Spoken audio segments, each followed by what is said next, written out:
Wendell.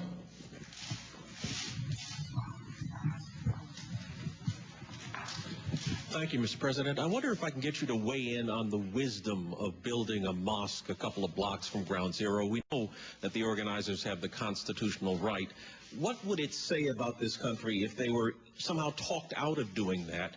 And hasn't the Florida minister's threat to burn a couple hundred copies of the Quran, hasn't the threat itself put American lives in danger, sir?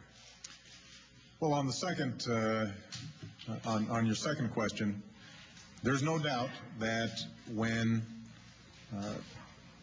someone goes out of their way to be provocative in ways that we know can inflame the passions of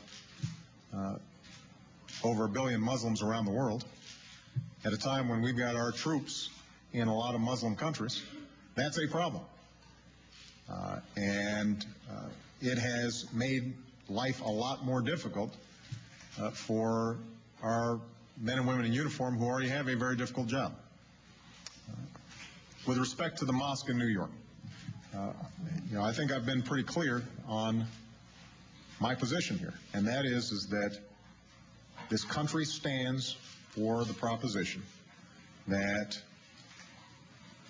all men and women are created equal, that they have certain inalienable rights. One of those inalienable rights is to practice their religion freely. And what that means is that if you could build a church on a site, you could build a synagogue on a site, if you could build a Hindu temple on a site, then you should be able to build a mosque on the site.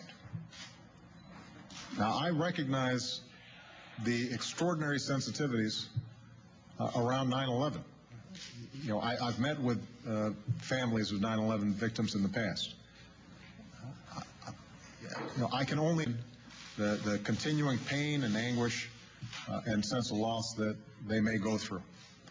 And tomorrow, we as Americans are going to be joining them in prayer and remembrance.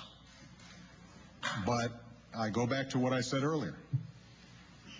We are not at war against Islam.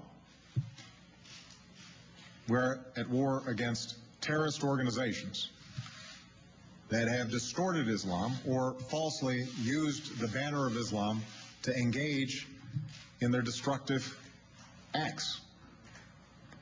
And we've got to be clear about that. We've got to be clear about that because if we're going to deal with the problems that Ed Henry was talking about, if we're going to successfully reduce the terrorist threat, then we need all the allies we can get.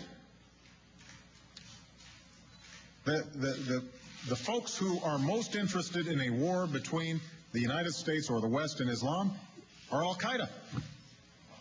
That's what they've been banking on. And fortunately, the overwhelming majority of Muslims around the world are peace-loving, are interested in the same things that you and I are interested in. How do I make sure I can get a good job? How can I make sure that my kids get a decent education? How can I make sure I'm safe? How can I improve my lot in life?